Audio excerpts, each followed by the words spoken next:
ओम नमः शिवाय। वंदे बोधमयं नित्यं गुरुं शंकर रूपिणं यमासतो हि वक्रोपि चंद्रः सर्वत्र वंद्यते। धर्म प्रेमी बंधुओं, आज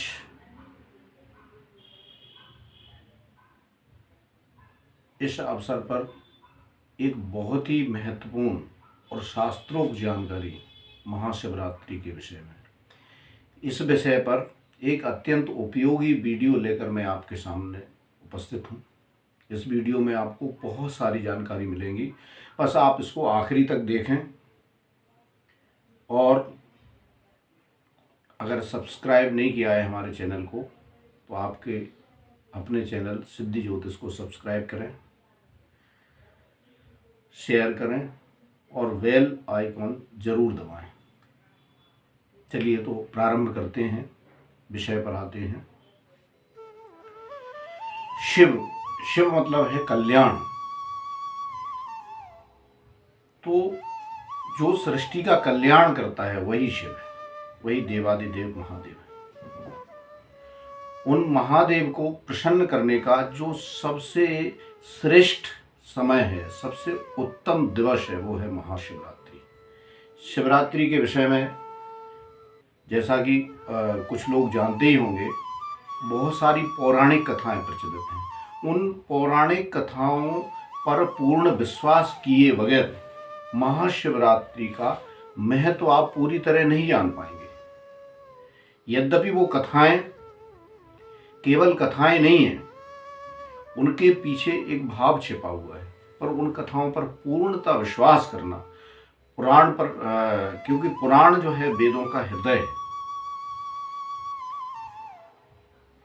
तो और एक कथा के अनुसार, सत्यु की कथा के अनुसार समुद्र मंथन हुआ, उसमें से सबसे पहली चीज निकली विष। सृष्टि जलने लगी, चर और अचर दोनों ही नष्ट होने लगे। तो भगवान शिव ने विषपान किया, उससे उनका एक नाम हो गया नीलकंठ।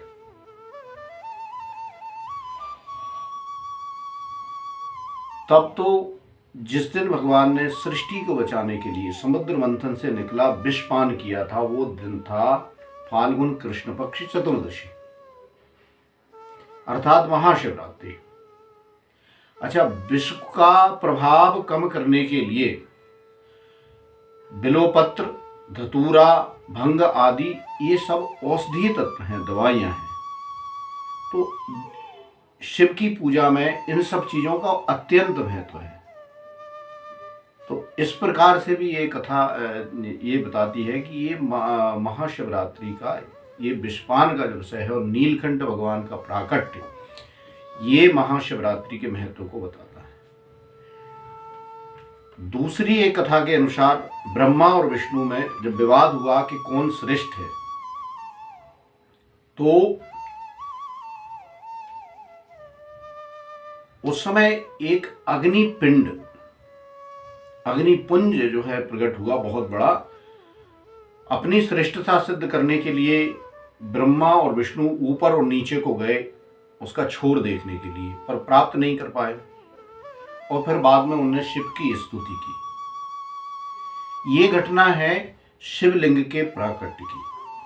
और जिस दिन शिवलिंग का प्राकट्य इस पृथ्वी पर मृत्युलोक पर हुआ, वो तिथि भी थी महाशिवरात्रि की। और इसका संकेत शिव महिमन स्तोत्र में उसके 10वें श्लोक में इस घटना का वर्णन है। तवेश्वर्यम यतनात् यद उपरिभ्रंचो हरिरधा तवे परिच्छेतुम याता वनिल मनलस्कंद वपुषा ततो भक्ति श्रद्धा भर गुरु गृणदभाम गृष्यत स्वयं तस्थे ताभ्याम तब किमनुवृत्तिर न फलति। तो इस तरह से भगवान शिव के लिंग स्वरूप शिवलिंग के प्राकट्य दिवस को भी महाशिवरात्रि के रूप में मनाया जाता है। रामचरितमानस, देवी भागवत आदि बहुत सारे पुराणों में एक और कथा आती है, जिसमें सती ने भगवान राम की वनवास काल में परीक्षा ली। शिव ने परित्याग कर लिया। रामचरितमानस में कहा गया है, शिव संकल्प कीन मन माही यह तन उमय भेंट अब नाई। सती का परित्याग किया। कुछ समय बाद सती अपने पिता दक्ष के यज्ञ में गई। वहां शिव का भाग उन्हें दिखा नहीं। इससे अत्यंत क्रोध में आकर योगाग्नि में उन्होंने अपना शरीर का दाह कर लिया। और फिर वही मां पार्वती आदिशक्ति हिमालय और मैना के घर में पार्वती के रूप में प्रकट हुई और भगवान शिव ने अपने आराध्य राम की आज्ञा से सती से विवाह किया। तो उत्तराखंड में जो रुद्रप्रयाग है वहां पर त्रियोगी नारायण एक स्थान है जहां पर अग्नि कुंड में हमेशा अग्नि जलती रहती है। तो लोगों का ये कहना है कि उसी कुंड में भगवान शिव और पार्वती का जो है विवाह, उसके फेरे वहां पर हुए थे। इसलिए वो आज भी उस रूप में जो है ना त्रियोगी नारायण में वो अग्नि जलती रहती है, वो अग्नि कुंड है। जब भगवान शिव का विवाह हुआ वो तिथि भी महाशिवरात्रि थी। तो ये कथाएं भी बताती हैं कि ये जो महाशिवरात्रि का दिन है वो अत्यंत महत्वपूर्ण है। एक और विशेष बात, भगवान शिव इस दिन अपने योगी स्वरूप से गृहस्थ धर्म में आए। कभी भी ब्रह्मचर्य आश्रम से व्यक्ति कहाँ जाता है? गृहस्थ आश्रम में। यहाँ पर भगवान शिव गृहस्थ आश्रम में आए, गृहस्थ आश्रम से योगी बने, योगी से फिर गृहस्थ आश्रम में आए। ये एक साधना की बड़ी रहस्यमयी स्थिति की ओर प्रेरित करता है। तो भगवान शिव की जो आराधना है बड़ी रहस्यमयी है, क्योंकि आप गृहस्थ हुए बगैर पूर्ण योगी नहीं हो सकते। ये भी बताती है, कुछ लोगों का मंतव्य भी है। कुछ सदगुरु जो स्वामी जी हैं, सदगुरु महाराज, वो इसका वैज्ञानिक कारण भी मानते हैं। कुछ महापुरुषों के अनुसार सारी जो शिवरात्रियां हैं 12 जो है पूरे वर्ष की, वो सभी महान हैं, सभी श्रेष्ठ हैं। पर ये जो फाल्गुन मास की कृष्ण पक्ष की जो है, जो चतुर्दशी के रूप में जो शिवरात्रि आती है, इसको महाशिवरात्रि कहा जाता है। इसमें सौरमंडल और पृथ्वी पर एक विशेष स्थिति बनती है। तो अपनी आध्यात्मिक उन्नति के लिए और अपनी भौतिक उन्नति के लिए भी ये समय सबसे अनुकूल है। और अगर अब आप इस समय को चूक जाते हैं तो आपकी आध्यात्मिक अवनति भी बड़ी तेजी से होती है, ऐसा उनका मानना है। तो इसका धार्मिक महत्व है, सामाजिक महत्व है, उत्सव के रूप में मनाई जाती है, भगवान शिव के विवाह के रूप में, और इसका वैज्ञानिक महत्व भी है। भगवान शिव की पूजा बहुत सरल है ना। आशुतोष कहे जाते हैं, जल्दी प्रसन्न हो जाते हैं। और लेकिन ये है कि कुछ उदाहरण ऐसे हैं कि कभी कभी जल्दी वो गुस्सा भी हो जाते हैं बिना कारण के। सो वैसे भगवान शिव ज़्यादा किसी पर क्रोधित नहीं होते, वो तो भोलेनाथ उनको कहा जाता है। भोले माने मतलब बहुत सहजता से हो जाए। पर उनकी पूजन में जो है बहुत सारे पुराणों में और बहुत सारे महापुरुषों ने बड़े अनुभूत उपाय बताए। जैसे भगवान शिव की आप पूजा करते हैं, भगवान शिव का रुद्राभिषेक उनका सर्वश्रेष्ठ पूजन का तरीका है। उनका रुद्राभिषेक करना उसके तरीके हैं। आप कोई विद्वान महापुरुष से उसके विषय में पूछें, विद्वान महापुरुष के तत्वावधान में आप रुद्राभिषेक करें। तो आप शिव पूजन करने के बाद में 7, 9 या 21, 11 बिल्वपत्र लें, उसको चंदन से या अष्टगंध से उसमें ह्रीम लिखें और भगवान शिव को चढ़ाएं। फिर उनमें से एक बिल्वपत्र निकालें और जहां आपके पैसे वगैरह आप रखते हैं वहां रखने लगे। आपके घर में अगर धनाभाव है, पैसा आपके पास नहीं है, तो धनाभाव खत्म हो जाएगा, धन की वर्षा होने लगेगी। और अगर आप व्यवसाय बहुत मेहनत करते हैं, मेहनत का फल नहीं मिलता, घर में पैसा नहीं रुकता, तो आप क्या करें, कमल गट्टा जो है इत्र में भिगा करके, और वो कमल गटे भगवान शिव पर चढ़ाएं। ओम ह्रीम नमः शिवाय। नमः शिवाय है ना, पंचाक्षरी मंत्र जो है सर्वश्रेष्ठ है। ओम ह्रीम, ह्रीम जो है लक्ष्मी जी का बीज है, ह्रीम आप लगा सकते हो, ओम ह्रीम नमः शिवाय। इस मंत्र को बोलें शुद्ध रूप से, भगवान से बड़े श्रद्धावनत होकर प्रार्थना करें और एक मंत्र बोलें और एक कमलगटा चढ़ाएं। बाद में प्रसाद के रूप में कमलगटा को ले लें और उस कमलगटा को लाल वस्त्र में बांध करके अपने व्यावसायिक प्रतिष्ठान में आप रखें, या आप ऑफिस में जहाँ काम करते हैं, आपकी सेल्फ वगैरह है, वहाँ पे आप रखें। तो आप ये देखेंगे कि आपकी तरक्की एकदम होने लगी, पैसा एकदम आप अचानक आने लगेगा, व्यवसाय आपका बहुत अच्छा चलने लगेगा। और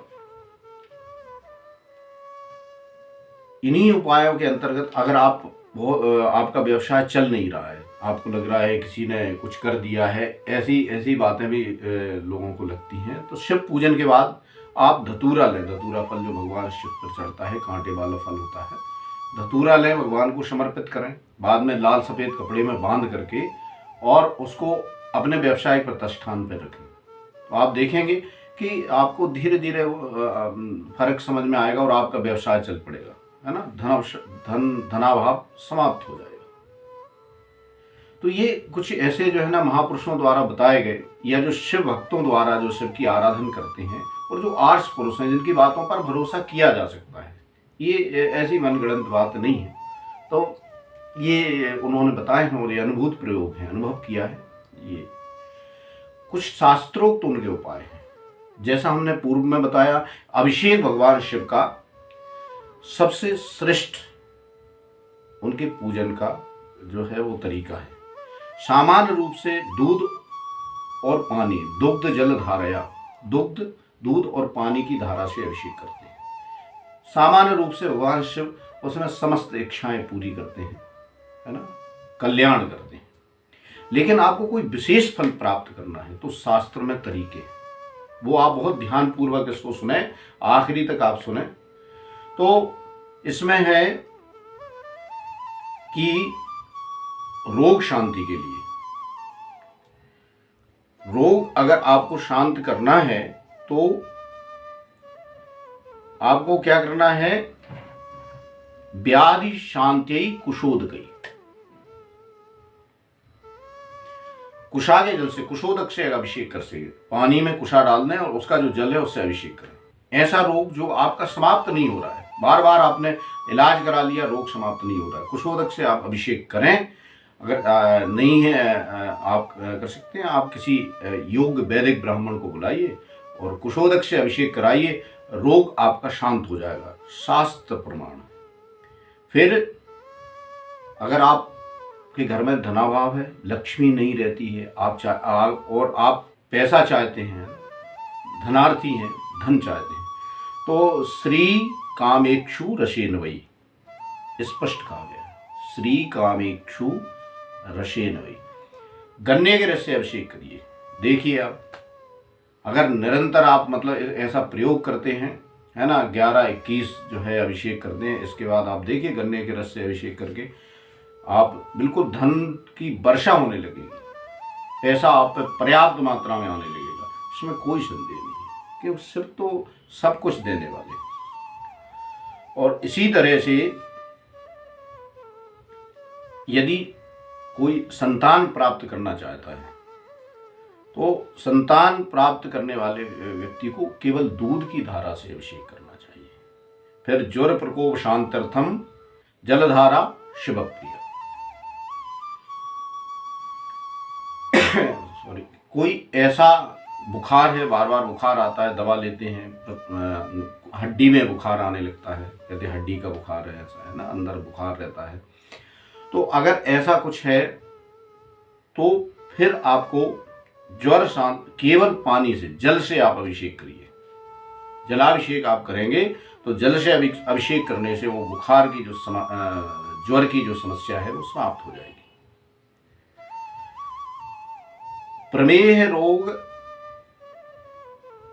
प्रमेह रोग शांत्यर्थम, प्रमेह माने डायबिटीज सामान्य तौर पर हो जाती है लोगों को, शुगर की बीमारी है।